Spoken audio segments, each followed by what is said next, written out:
कांचा नाम के एक शैतानी बाघ ने जादुई आसमानी दुनिया की कुछ रंगीन शेरनियों को अपने पास कैद किया हुआ था। कांचा का एक बहुत बड़ा मकसद था। सालों से मैं तुम शेरनियों के पीछे पड़ा हूँ और मेरा सिर्फ एक ही मकसद था, तुमसे तुम्हारी शक्तियाँ छीनकर धरती पर सबसे बड़ा और ताकतवर राजा बनना। लेकिन कांचा के सामने थी एक ऐसी मजबूरी जिसके चलते वो अपने इस असीम ख्वाब से दूर था। कांचा, तुम जानते हो जब तक हम सभी शेरनियां मिलकर अपनी मर्जी से तुम्हें अपनी शक्तियां नहीं दे देती तब तक तुम जबरदस्ती हमारा कुछ नहीं बिगाड़ सकते। तुम सिर्फ हमें यहाँ कैद कर सकते हो। अगर ऐसी बात है तो मेरे पास इसका भी हल है। तब कांचा एक शैतानी करंट वाली मशीन लेकर आता है। सुनो जादुई शेरनियों, अब से तुम सब मेरी गुलाम हो। अगर तुमने मेरा कहा नहीं माना तो मैं तुम सबको दंड दूंगा। कांचा, तू चाहे कुछ भी कर ले, लेकिन हम तेरे जुल्मों के आगे कभी नहीं झुकेंगी। ये सुनकर कांचा गुस्से में आकर जादुई शेरनियों पर करंट छोड़ देता है और उन सबको करंट देकर मारने लगता है। जादुई शेरनियां कांचा के जुल्मों के आगे बेबस हो जाती हैं और उसके दिए करंट से तड़पने लगती हैं। बहन, हमें इस जालिम की बात माननी ही होगी, वरना ये हमें करंट देकर तड़पा तड़पा कर मार डालेगा।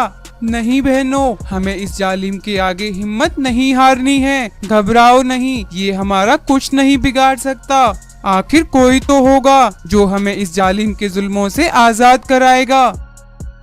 वहीं दूसरी तरफ रामगढ़ जंगल के स्कूल में पढ़ते थे दो ऐसे भाई बहन जो हमेशा हक और सच के रास्ते पर चला करते थे।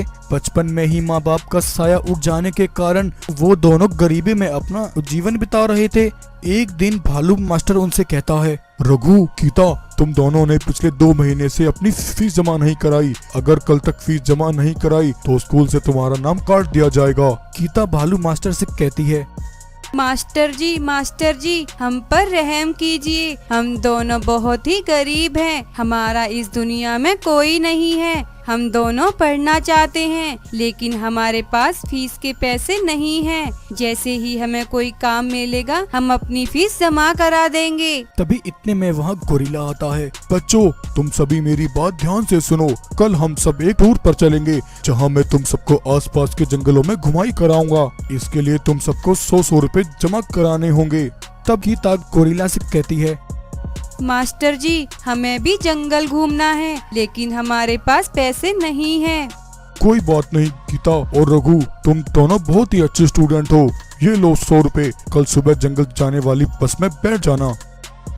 अगले दिन सभी जानवर स्कूल बस में बैठकर जंगल घूमने निकलते हैं। सभी विद्यार्थी जानवर जंगल पहुंचकर वहां घूमकर आनंद लेते हैं। रघु और गीता भी जंगल में आकर बहुत खुश थे। तभी उन्हें जंगल में घूमते हुए झाड़ियों के पीछे कुछ आवाजें सुनाई देती हैं। जब गीता और रघु वहां जाकर देखते हैं, उन्होंने देखा कि एक जालिम बाघ ने कुछ रंगीन शेरनियों को कैद किया हुआ है और वो उन पर बहुत जुल्म और अत्याचार कर रहा है। ये देख गीता और रघु हैरान हो जाते हैं। अरे गीता, ये बाघ तो बड़ा ही जालिम है। ऐसे तो ये बाघ इन जादू शेरनियों को मार ही डालेगा। हमें इनकी मदद करनी होगी। उधर जंगल घूमकर गोरिल्ला विद्यार्थियों से कहता है, चलो चलो, शाम हो गई है, हमें घर वापस भी लौटना है। जल्दी से सभी बस में बैठ जाओ। ऐसा कहते ही सभी जानवर बस में बैठ जाते हैं और बस वहां से चली जाती है। लेकिन गीता और रघु बस में नहीं जाते। रात के अंधेरे में रघु और गीता पिंजरे में कैद उन रंगीन शेरनियों के पास आते हैं। रघु एक शेरनी से कहता है, सुनो शेरनी बहन, हम जानते हैं तुम सब पर बहुत जुल्म हो रहा है, लेकिन तुम परेशान मत हो। हम तुम्हें यहाँ से निकालने में तुम्हारी मदद करेंगे। हमें दिलासा देने के लिए तुम दोनों का बहुत शुक्रिया, लेकिन तुम यहाँ से चले जाओ। वो कांचा बहुत ही जालिम है। अगर उसने तुम्हें यहाँ देख लिया तो वो तुम्हें भी नहीं छोड़ेगा। रात में रघु और गीता एक पेड़ के पास आकर भोजन करने लगते हैं। तभी इतने में आसमान से वहाँ एक जादुई गोल्डन शेर उतरता है। बहुत दिनों से कुछ नहीं खाया, बहुत भूख लगी है, अब मैं क्या करूँ। वहीं रघु और गीता जादुई गोल्डन शेर की ये बातें सुन लेते हैं। वो अपना बचा हुआ भोजन लेकर उस जादू शेर के पास आते हैं। ये लो, हमारे पास कुछ खाना बचा हुआ है, तुम इसे खा सकते हो। जादुई गोल्डन शेर रघु और गीता से वो खाना लेकर खा लेता है। जादुई शेर बहुत खुश होता है। तुम दोनों बहुत सच्चे और भले लोग लग रहे हो, तुम्हारा बहुत शुक्रिया। लेकिन तुम दोनों कौन हो और तुम इतनी रात में यहाँ क्या कर रहे हो। तब रघु और गीता जादुई गोल्डन शेर को सारी बात बताते हैं। गोल्डन शेर रघु की बातें सुनकर कहता है, रघु, गीता, तुम दोनों घबराओ नहीं। आज तुमने अपने हिस्से का भोजन देकर मेरी मदद की है, बदले मैं उन रंगीन शेरनियों को आजाद करने में तुम्हारी मदद करूंगा। ये कहकर रघु और गीता जादुई गोल्डन शेर को रंगीन शेरनियों के पास ले जाते हैं। गोल्डन शेर अपनी शक्तियों से उन सभी रंगीन शेरनियों को आजाद कर देता है। तभी इतने में कांचा वहां आकर ये सब देख लेता है, लेकिन इससे पहले कांचा कुछ करता, सभी रंगीन शेरनियां मिलकर अपनी जादुई शक्तियों से कांचा पर एक साथ हमला करती हैं और कांचा को वहीं मार डालती हैं। सभी जादुई शेरनियां मिलकर रघु, गीता और उस जादुई गोल्डन शेर का धन्यवाद करती हैं और बदले में रघु और गीता को ढेर सारा सोना और पैसा देती हैं। तो दोस्तों, ये कहानी आपको कैसी लगी? अगर कहानी पसंद आई हो तो वीडियो को लाइक करें और ऐसे ही मजेदार कहानियां देखने के लिए हमारे चैनल को सब्सक्राइब करें।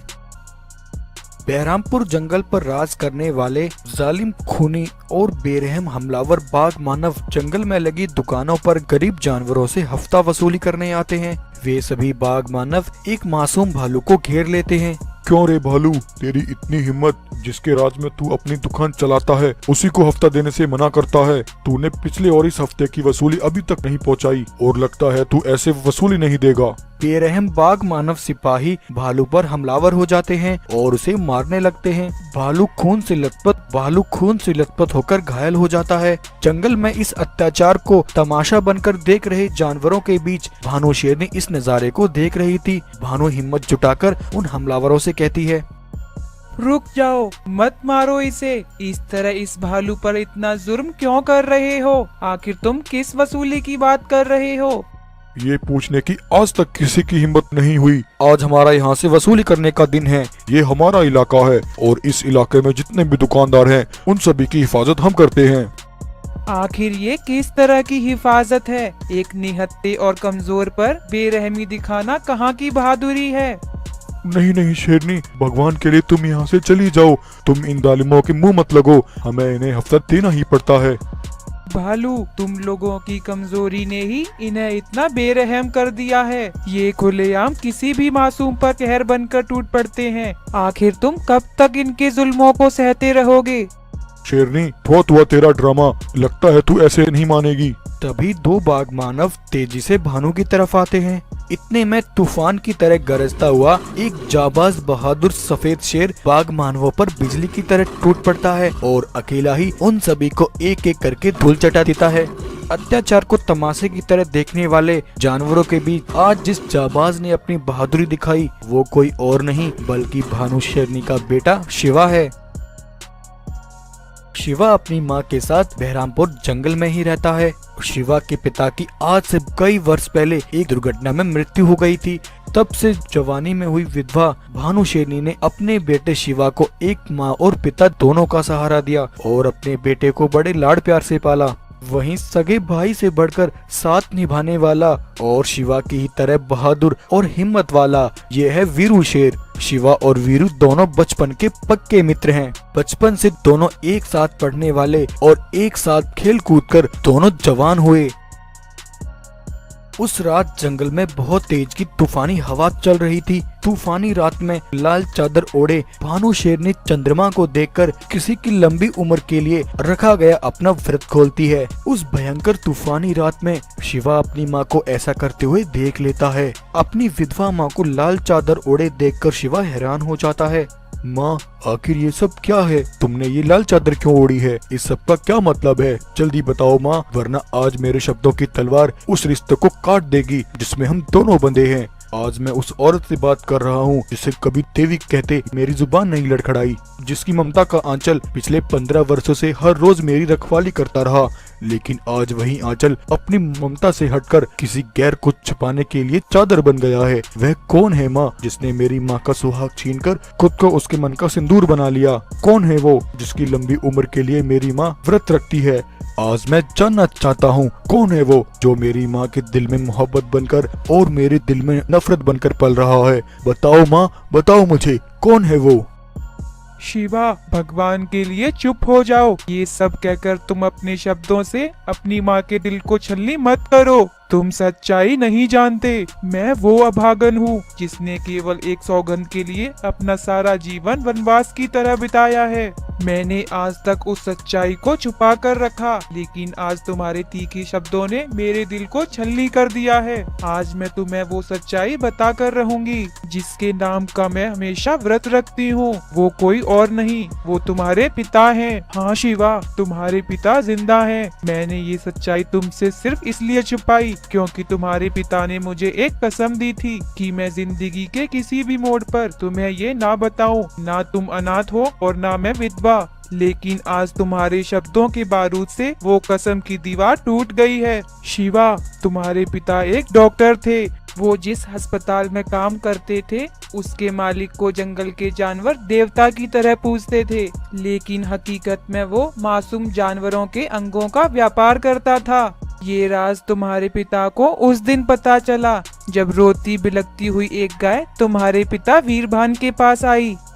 वीरभान, मुझे मेरा बच्चा वापस चाहिए। मैं अपने बच्चे के बिना नहीं रह सकती। मेरा मासूम बच्चा आज मुझे हमेशा के लिए छोड़कर चला गया।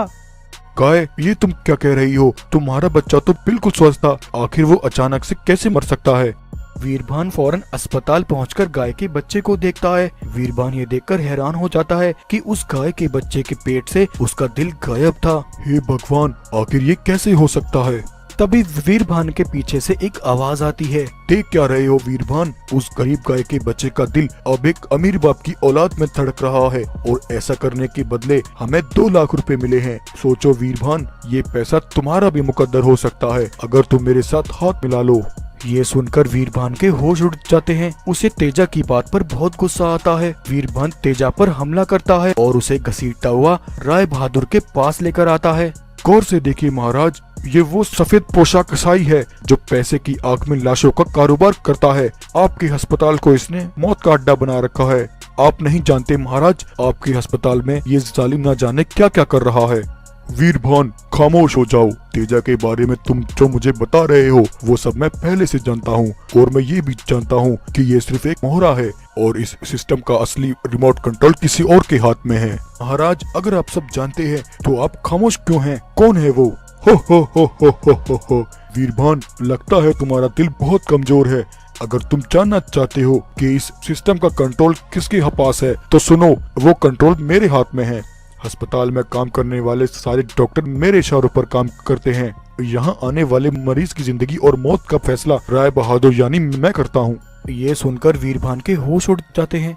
इसका मतलब वो सब दान पुण्य, गरीबों के साथ वो हमदर्दी, वो सब दिखावा है। हाँ वीरभान, तुम बिल्कुल सही समझे। मैंने ये अस्पताल गरीब और भिखारियों के लिए नहीं खोला है। जिस तरह एक कसाई के लिए एक बकरा उसकी कमाई का साधन है, वैसे ही मेरे लिए जिस्म पैसा कमाने का जरिया है। अब तुम मेरा राज जान ही चुके हो तो तुम मेरे साथ हाथ मिलाने की अपनी कीमत बताओ। जालिम राय बहादुर, अगर तू अपने आप को नीलाम भी कर दे तो भी तू मुझे खरीद नहीं सकता। इतना कहकर वीरभान वहाँ से चला जाता है। तेजा, इस पर थोड़ी नजर रखो, हमें इसकी जुबान बंद करनी होगी। अब एक दिन राय बहादुर के सिपाही वीरभान को अकेला पाकर घेर लेते हैं। राय बहादुर वीरभान को हमेशा के लिए अपनी जेल में लाकर बंद कर देता है। इस तरह बेगुनाह वीरभान राय बहादुर का कैदी बन जाता है। वहीं दूसरी तरफ जंगल के गुस्साए जानवर भानु शेरनी और उसके बच्चे को मारने के लिए उस पर टूट पड़ते हैं। भानु अपने बच्चे को बचाने के लिए उसे लेकर एक दूसरे जंगल में आ जाती है। एक दिन भानु शेरनी राय बहादुर के सिपाहियों से छिपकर वीरभान से मिलने आती है। भानु, तुम भगवान के लिए हमारे बच्चे को लेकर यहाँ से कहीं दूर चली जाओ। जानवरों की आंखों में जो गुस्सा मैंने देखा है वो तुम्हें और हमारे बच्चे को जिंदा नहीं रहने देगा। तुम्हें हमारे बच्चे के भविष्य के खातिर एक विधवा बनकर जीना होगा। समझो मैं आज से मर गया। आज के बाद तुम मुझसे कभी मिलने नहीं आओगी और कभी हमारे बेटे को मेरे बारे में नहीं बताओगी। मैं नहीं चाहता मेरे नाम की परछाई भी मेरे बेटे पर पड़े। चली जाओ भानु, चली जाओ यहाँ से। और इस तरह मैंने इतने सालों तक तुमसे ये सच्चाई छुपाई। मुझे माफ कर दो माँ, मैंने बिना कुछ सोचे समझे आपके ऊपर इतना बड़ा इल्जाम लगाया और आपको इतना भला बुरा कहा। लेकिन माँ, आज मैं आपसे एक वादा करता हूँ, मैं उस अत्याचारी राय बहादुर को नहीं छोड़ूंगा और अपने मासूम बेकसूर पिता को उसकी कैद से आजाद करा कर लेकर आऊंगा। तब एक दिन वीरू शिवा को लेकर उसे अपने पिता से मिलाने लाता है। पिताजी ये देखो, आपसे मिलने कौन आया है। ये मेरा दोस्त शिवा है। इसके पिता वीरभान भी आपके अस्पताल में एक डॉक्टर थे। तेजा ये सुनकर हैरान हो जाता है। अच्छा, तो तुम वीरभान के बेटे हो। शिवा, मैं तुम्हारे पिता वीरभान से कभी नहीं मिला, लेकिन मैंने उनके बारे में सुना जरूर था। बताओ शिवा, मैं तुम्हारी क्या मदद कर सकता हूँ। मुझे अपने पिता को इंसाफ दिलाना है और जंगल में ये साबित करना है कि राय बहादुर एक जुल्मी और अत्याचारी है जो मासूम जानवरों की जिस्मों का व्यापार करता है और उनके अंगों को विदेश में बेचकर उनका कारोबार करता है। उस अत्याचारी ने मेरे पिता को झूठे जुर्म में फंसाकर उसे अपनी कैद में कर रखा है। ये सब सुनकर तेजा अगले ही दिन राय बहादुर के पास जाकर उसे शिवा के बारे में बताता है। अच्छा, तो उस वीरभान का बेटा जिंदा है, आने दो उसे। जहाँ उसका बाप पड़ा है उसे भी वहीं डाल दूंगा। अब शिवा और वीरू राय बहादुर के ठिकाने पर पहुंचते हैं, लेकिन तब तक बहुत देर हो चुकी थी। जानवरों को राय बहादुर की सच्चाई न पता चले, इसके लिए राय बहादुर तेजा को जान से मार डालता है। ये देखकर शिवा और वीरू को राय बहादुर पर बहुत गुस्सा आता है। वो दोनों बहादुर तूफान की तरह दौड़ते हुए राय बहादुर के सिपाहियों पर टूट पड़ते हैं और उन सभी को एक एक करके राय बहादुर के साथ मौत की नींद सुला देते हैं। आज सालों बाद शिवा अपने पिता वीरभान को राय बहादुर की कैद से आजाद करा लेता है। वीरभान सालों बाद अपने बेटे और पत्नी से मिलकर बहुत खुश होता है और फिर वे सभी एक साथ फिर से अपने जंगल में हंसी खुशी रहने लगते हैं। तो प्यारे दोस्तों, कैसी लगी आपको आज की ये कहानी? अगर आपको ये स्टोरी अच्छी लगी हो तो वीडियो को लाइक करें, शेयर करें और ऐसी ही मजेदार कहानियाँ देखने के लिए हमारे चैनल को सब्सक्राइब करें।